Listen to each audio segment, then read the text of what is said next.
Olá, tudo bem com você? Seja muito bem-vindo a mais um capítulo do Mundo Corporativo, que hoje dedica o programa para falar sobre recrutamento de executivos, recolocação no mercado de trabalho, desenvolvimento de liderança. E para falar sobre todos esses assuntos, o nosso convidado é Ricardo Barcelos, sócio fundador da Havik, Consultoria de Recrutamento e Desenvolvimento de Profissionais. Ricardo Barcelos, desde já, muito obrigado pela sua gentileza de estar aqui conosco no Mundo Corporativo. Obrigado, Milton, pela oportunidade. É um prazer estar aqui contigo. Ricardo, o que me torna um executivo desejado pelo mercado? Muito bom. Essa é uma expectativa cada vez maior, aí, não só dos executivos, mas das corporações, né? Não só ser uma empresa atraente, mas, obviamente, como atrair esse tipo de profissional.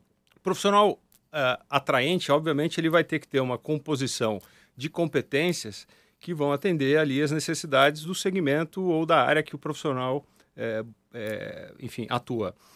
De uma forma geral, vamos falar de uma tendência de comportamento, o que as empresas buscam hoje são profissionais com nível de versatilidade, ou seja, profissionais que conseguem entender de uma forma mais ampla as necessidades de uma organização, ou seja, ele tem que não só estar fechado ali para a área ou para a função que ele exerce, mas também entender quais são as relações que ele vai ter dentro da empresa, que empresa que ele atua, ou seja, que tipo de segmento que ele está inserido, ou seja, a visão ampla desde um cenário econômico e principalmente liderança, né? Eu acho que hoje, quando a gente fala de liderança, na essência da palavra é influência, ou seja, as empresas elas não buscam, não atraem profissionais ou não têm expectativa de ter no seu quadro profissionais apenas executores.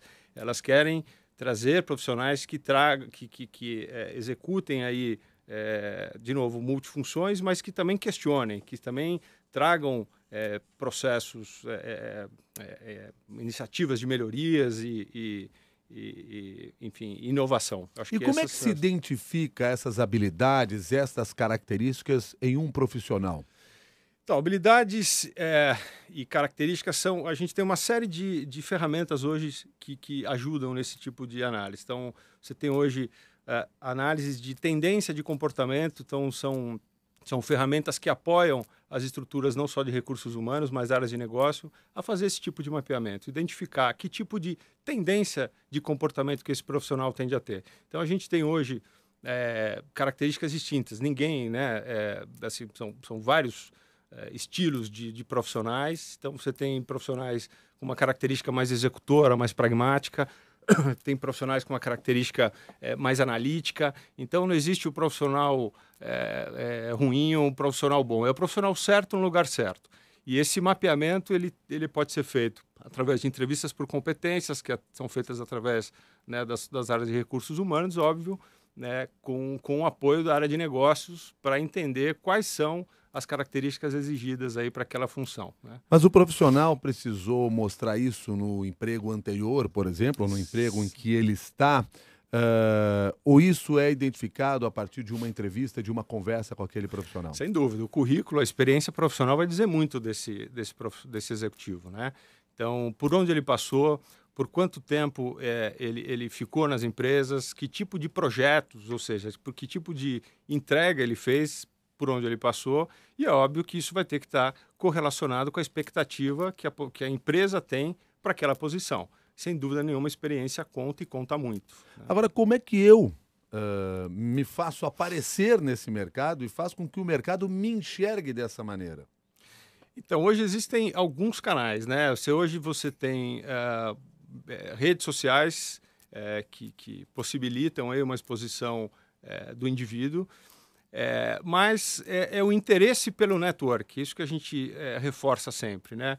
Existem profissionais que não exercitam esse processo de network, ou seja, dedicar um tempo da semana ou do mês para para conhecer pessoas diferentes do seu próprio segmento, pessoas da própria empresa, que tem muitas vezes que o profissional fica tão fechado ali na sua atividade que nem mesmo circular dentro da empresa ele acaba fazendo. Ou seja, exercitar esse processo de network, não só dentro, mas também fora da empresa. Só trabalhar bem não serve?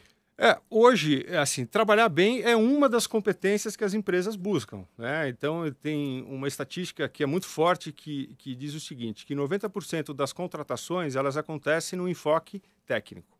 Competências, experiências, cursos, formações, idiomas, e 90% das demissões pelo comportamento. Ou seja, ou por uma falta de habilidade nas relações, na comunicação interna, na gestão, né? Ou seja, como que você lidera, falando de um executivo que já está nessa fase, que tipo de mensagem que eu passo, né, para minha equipe, para os meus liderados, para os meus pares. Então, hoje, o comportamento, a chamada inteligência emocional, tem sido muito mais valorizada do que a competência técnica. É óbvio que se o profissional tiver, é o que a gente chama de atitude, para buscar o desenvolvimento técnico, ele vai buscar. Se ele precisar desenvolver uma habilidade específica numa área que está sendo exigida, ele vai buscar. Agora, a atitude você não desenvolve, né?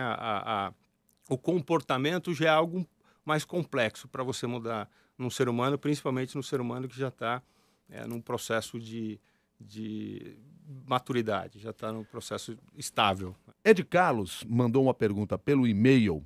E eu não vou falar muitos detalhes do que ele mandou aqui, senão daqui a pouco o patrão dele vai identificar, ele vai achar que ele está descontente lá na empresa. Uhum. Em vez de a gente ajudar ele a melhorar lá no emprego, a gente vai acabar fazendo com que ele seja demitido. Uhum. Até porque ele diz assim, que ele trabalha numa empresa que não parece querer expandir, onde os donos são centralizadores e os cargos quase nunca mudam. Como se destacar e me tornar um executivo em uma empresa tradicional com cargos praticamente vitalícios? Esse alinhamento de expectativa, eu entendo que seja uma das principais competências de uma liderança, né? Ou seja, se você não alinha a expectativa com o seu liderado, certamente em algum momento vai chegar a frustração, né? Então, no caso, numa situação como essa, ou seja, o profissional, ele... Eu não tenho todos os detalhes, mas eu não sei se ele já está no nível de responder direto para os sócios, pelo que eu entendi, é uma empresa familiar. Exatamente. Enfim. Exatamente. Então, é um tipo de cenário que ele vai ter que causar muita influência, vai ter que mostrar resultados bem diferenciados e alinhar essa expectativa. Eu acho que perguntar até onde eu posso chegar aqui. Eu acho que a conversa é sempre muito importante, né? Eu acho que o mundo corporativo ele está muito aberto hoje para conversas, para você sentar com a sua liderança imediata e fazer perguntas, né? É importante que, desculpa lhe interromper, mas é importante que a empresa também ofereça este espaço até para incentivar esses profissionais a se desenvolverem? Sem dúvida. Eu comentava contigo agora há pouco que a Havik, ela fala com aproximadamente 6 mil pessoas por mês e a gente faz enquetes. E a gente fez uma no final do ano passado, em novembro, e a gente perguntou qual que era o principal motivo que faria você mudar de emprego. E veio justamente essa questão em primeiro lugar, ou seja, falta de inspiração na liderança imediata, com quase um terço aí das respostas. E outro terço veio falta de identificação com a empresa que eu trabalho. Então, duas questões, de fato, muito latentes no mercado, que não são aí uma característica exclusiva do nosso ouvinte aí, mas acredito que se ele não vê espaço, se já houveram conversas, né? Se ele não percebeu que existe um espaço para esse crescimento, o que eu acho que ele tem que, de fato, se perceber no mercado. Ou seja, o que dá para identificar, já que nós estamos trabalhando em cima deste caso aqui, mas que eu imagino seja a situação vivida aí por uma quantidade enorme de outros profissionais, as próprias pesquisas têm mostrado Sim. parte disso, mas aí a questão é a seguinte, chegar um determinado momento e você identificar o seguinte, eu não tenho que continuar, eu vou trocar de emprego. Sim, exato. E as empresas estão sofrendo esse fenômeno hoje. Hoje a gente fala de pleno emprego, ou seja, a empregabilidade nacional, ela é óbvio que dentro dos seus limites, dos seus conhecimentos técnicos, dos seus segmentos, né? mas ela vem mostrando uma facilidade de movimentação. Isso faz com que as empresas, de fato, como a tua pergunta trouxe, isso é uma responsabilidade da empresa? Sim, é uma responsabilidade da empresa. Olhar para de que forma que a liderança ela está disseminando a cultura, né, os conceitos, a missão, os valores dessa empresa. Porque isso, nesse processo de comunicação, se isso não acontece de uma forma clara e assertiva, vai acontecer esse tipo de insatisfação, né? O profissional ele não consegue perceber até onde ele pode chegar. Portanto, a comunicação, processos claros, principalmente de comunicação, acho que são fundamentais para alinhar esse tipo de expectativa, né? Ricardo, agora há pouco você falou assim na necessidade de ter lideranças inspiradoras. Chefe inspirador é aquele que pega no pé da gente? Olha, da mesma forma que existem, como a gente comentava aqui, diferentes estilos de profissionais, você vai ter o profissional que, se você apertar, se você cobrar muito, ele vai se sentir acuado. E tem profissional que não corresponde à expectativa se ele não for pressionado, né? E tem profissional que prefere trabalhar de uma forma mais aberta, mais livre, né? Mas a cobrança, a gestão, né, esse processo de acompanhamento, ele é fundamental, não só para o processo, para os resultados da empresa, mas para o desenvolvimento do executivo também. Bom, Ricardo, pegando aqui uma outra questão, que é a preocupação em relação a esse profissional que passa por uma recolocação, troca de emprego, vai para uma outra empresa. A tendência é que ele permaneça por muito tempo naquela empresa. Qual é a experiência que vocês têm nessa área? Cada vez menos, Milton. A gente percebe que profissionais que possuem, que têm hoje até 35 anos de idade, eles mudaram, eles têm, em média, 7 passagens profissionais. Ou seja, isso é diferente de um profissional que já tem uma idade superior a essa.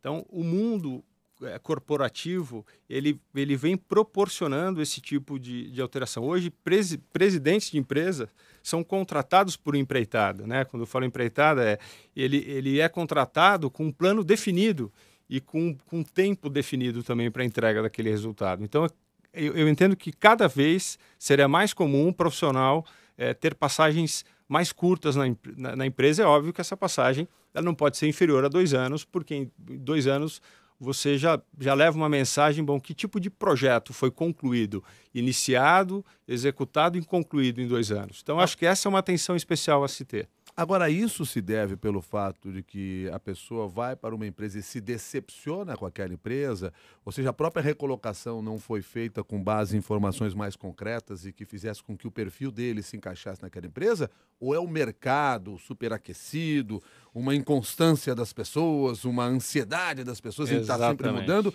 que mexe com as pessoas? O que é fundamental aí nessa mudança? Eu acho que é um conjunto, Milton. Eu vejo assim, tem sim uma mudança de posicionamento profissional. Acho que os profissionais eles já não têm aquela expectativa de chegar, eu vou fazer carreira, né? Eu vou ficar 20 anos, 10 anos nessa empresa. E a pergunta tem sido justamente essa: o que essa empresa pode me trazer quanto autodesenvolvimento, enquanto crescimento profissional? E não é só salários e cargos, não. As pessoas buscam significado, propósito, né?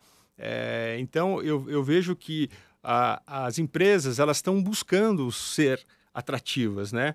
Porque hoje já não basta ter uma marca forte, não basta ser referência num segmento, mas ela precisa tornar os seus processos internos coerentes com o discurso que se tem para fora ou, obviamente, para dentro, né? O comentário do Léo, que nos acompanha, que é o Eliseu Oliveira, que nos acompanha aqui pelo Twitter também, a propósito do que nós falamos agora há pouco sobre chefe inspirador e a forma de cobrança. A cobrança bem feita, quando isso não é feito de forma correta, pode prejudicar o projeto. Sem dúvida. A gente fala, de novo, de respeito, né? Eu acho que esse é o básico de uma relação, mas a cobrança ela precisa ter fundamento, né?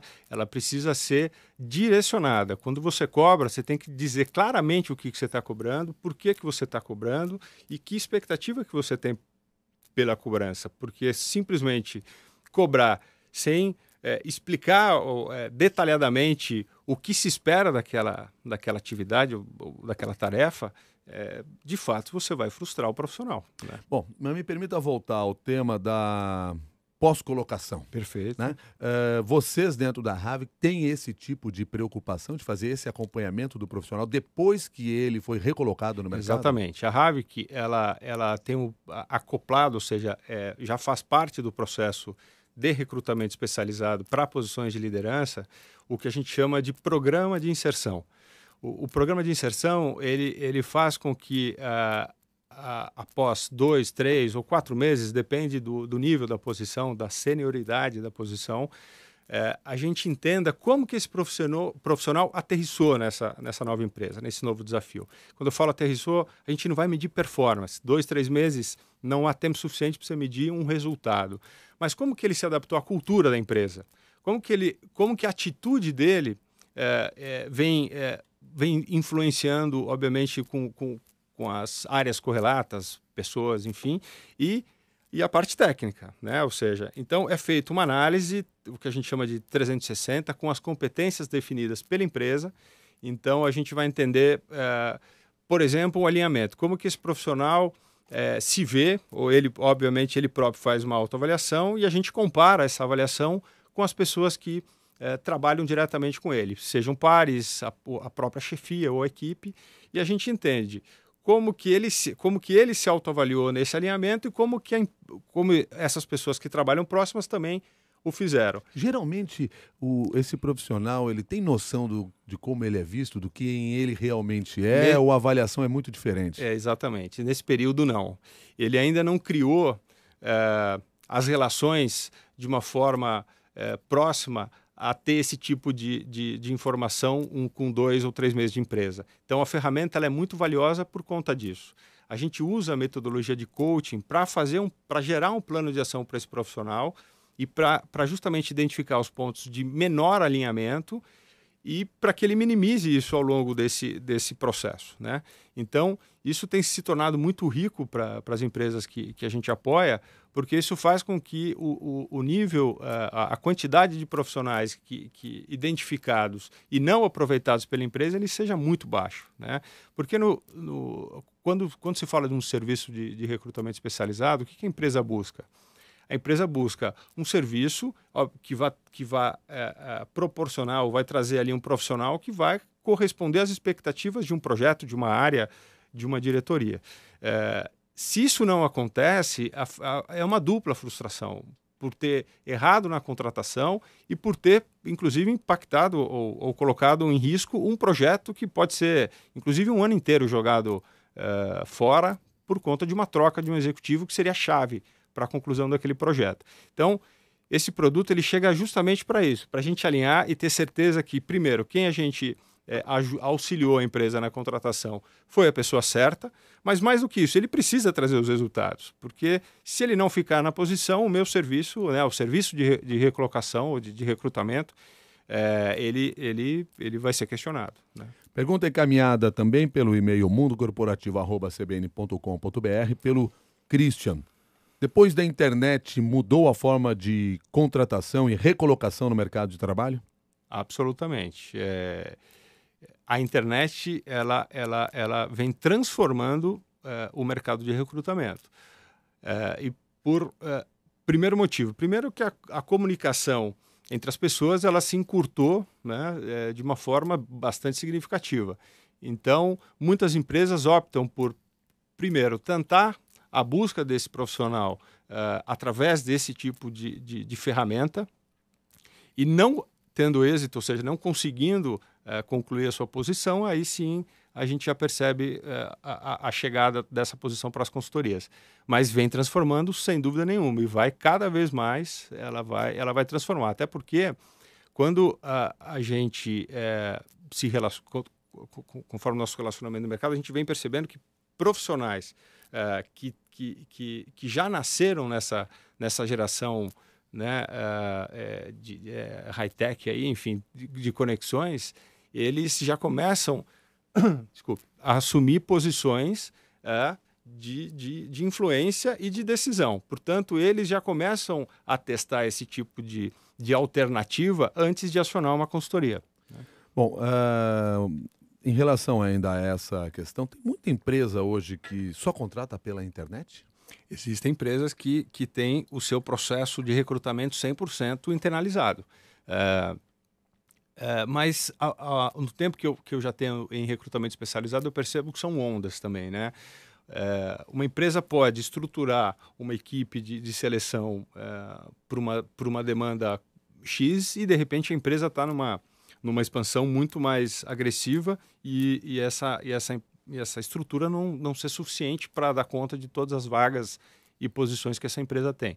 Então, é natural que uma parte dessas posições elas sejam direcionadas para as consultorias. Mas sim, a gente percebe que há uma tendência, mas quando volta a economia a se aquecer, que o mercado começa a demandar novamente contratações, aí é natural que as consultorias recebam uma parcela que hoje, o último dado estatístico que eu tenho, que é de entre 15% e 10% das posições preenchidas no mercado são feitas por consultorias.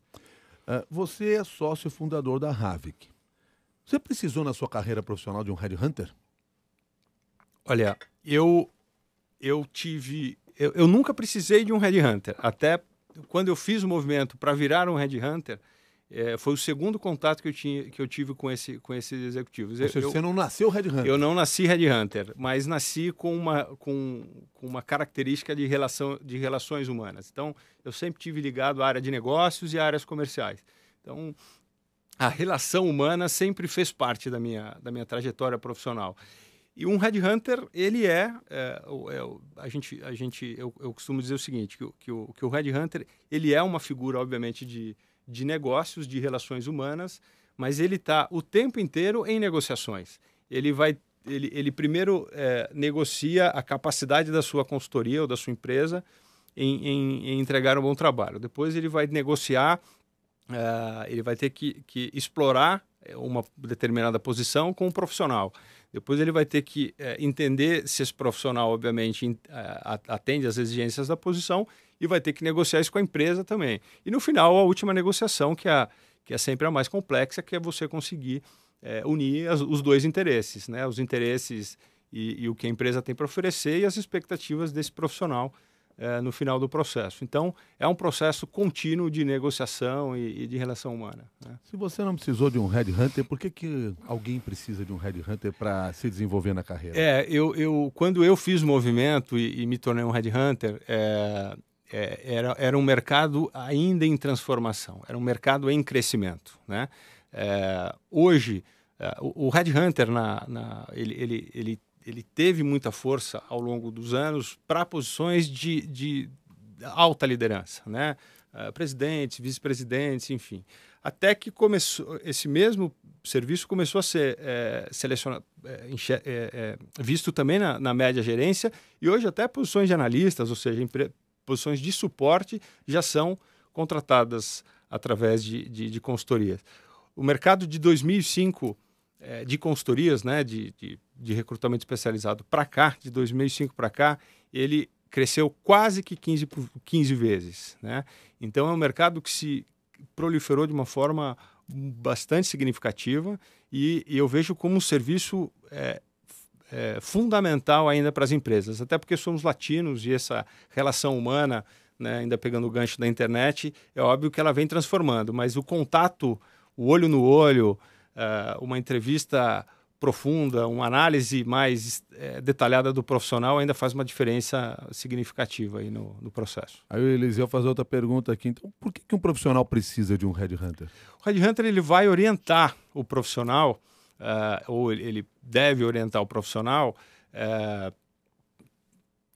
para quais caminhos seguir, né? Porque é muito simples o profissional, pegando o gancho da primeira questão, eu não estou feliz, eu quero me movimentar.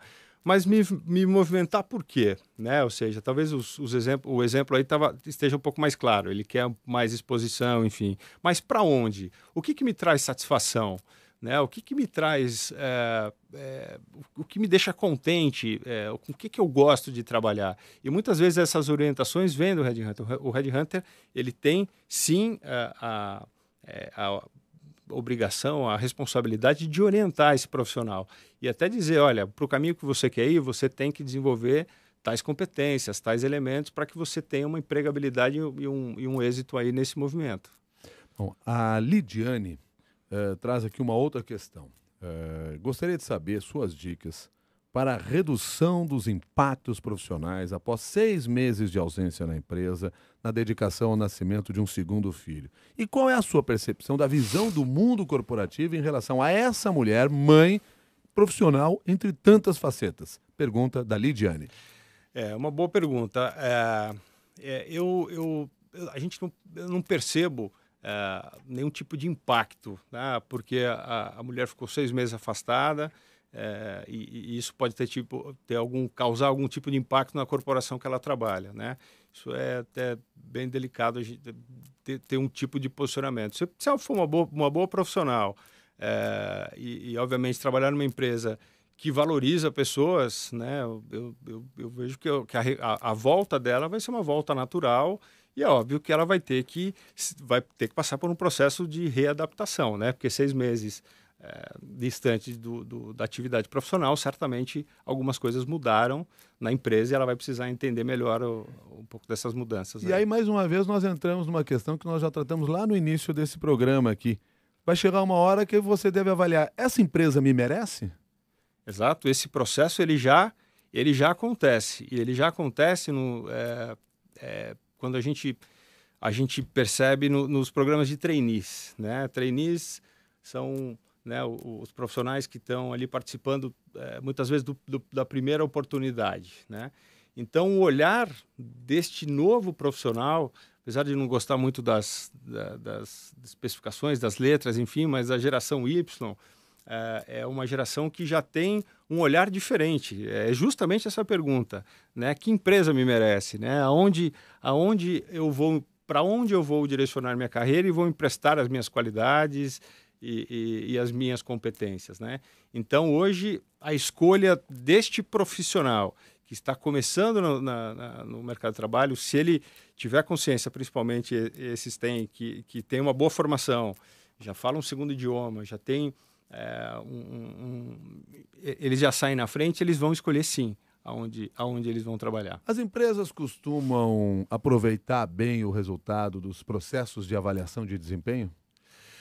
Olha, existem diferentes níveis de maturidade nas empresas para esse assunto, né? Quando a gente fala de avaliação de desempenho, é uma pesquisa que a gente também fez recentemente na Havik, e assim, o principal aspecto que as pessoas valorizam no momento de uma avaliação de desempenho é o autodesenvolvimento, né? Justamente o que a gente falou em algum momento aqui da nossa conversa, ou seja, quais são os pontos, quais são as minhas competências que precisam ser melhoradas. Então, por isso, esse tipo de processo ele direciona de uma forma bem interessante, e aí, com o apoio da empresa, a empresa vai auxiliar esse profissional, quais são os caminhos, ou seja, quais são as ferramentas que ele vai ter que buscar para desenvolver aquela competência que ainda, enfim, que precisa ser desenvolvida.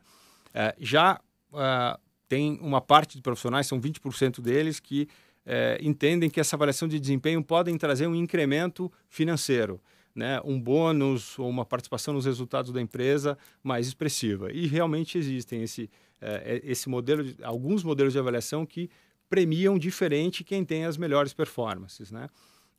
E tem também pessoas que simplesmente nunca tiveram contato com esse tipo de avaliação, né? Que quase 5% dessas pessoas que a gente entrevistou não tinham tido contato.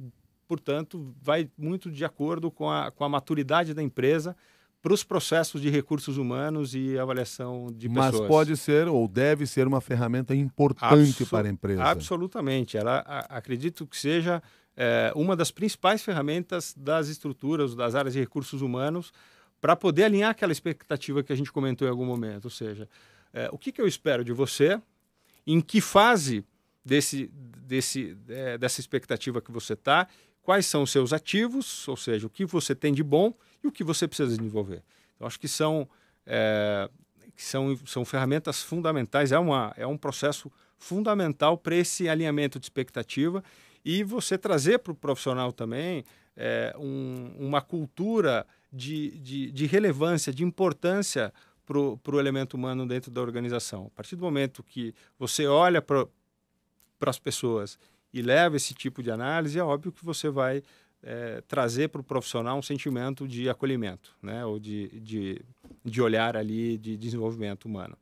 Ricardo Barcelos, para fechar aqui essa nossa conversa do mundo corporativo, dedicada aí à questão do recrutamento, desenvolvimento de profissionais, desenvolvimento de liderança também, queria uma palavra final sua, ou uma dica final, uma mensagem final para as pessoas que estão nos acompanhando aqui, que você considere ser fundamental e que sirva até de alerta para as pessoas poderem refletir e levar à frente essa discussão. Bom. Mais do que nunca, Milton, acho que a importância de você buscar um significado, né? Olhar lá na frente, né? Aonde eu estou hoje, ou para onde eu pretendo direcionar minha carreira, é compatível com a minha expectativa de vida, né? Eu entendo até que não seja tão simples assim, né? Tem pessoas que não conseguem se projetar para 5, 10 anos, né? Mas é importante fazer esse exercício pelo propósito, né? Se eu continuar nesse caminho e olhar para trás daqui 5 anos, eu vou ter que tipo de sentimento? Um sentimento de conquista ou um sentimento que fui levado pelas oportunidades? Então, fazer um trabalho mesmo de autoconhecimento. Quais são os seus pontos fortes? Com o que você se identifica? E não é uma identificação simplesmente de segmento, eu sou um profissional de uma área financeira ou de uma área comercial, mas com que relações você vai ter dentro daquela oportunidade ou daquele emprego que você vem vivendo, dentro da expectativa também da própria empresa, ou seja, é compatível, ele é coerente com o que eu busco para a minha vida pessoal, porque no final a vida é um todo, né? Então não dá para destacar e falar, não, aqui é o profissional, aqui é o pessoal. Essas coisas têm que convergir, né? E eu percebo que as empresas vêm trabalhando muito para esse tipo de orientação. Então acho que essa é uma boa notícia aí. Ricardo Barcelos, muito obrigado pela sua gentileza. Até uma nova oportunidade. Obrigado, Milton, pela oportunidade e a gente fica à disposição. Obrigado. Ricardo Barcelos é sócio fundador da Havik, consultoria de recrutamento e desenvolvimento de profissionais, e conversou conosco aqui no Mundo Corporativo. A você que nos acompanhou também aqui pela internet e participou com perguntas, seja pelo Twitter, seja pelo e-mail, o nosso agradecimento também. Lembrando sempre que toda essa discussão aqui é para você refletir e levar à frente nas redes sociais também, debatendo esse tema, desenvolvendo esse tema. Até uma nova oportunidade. Até mais.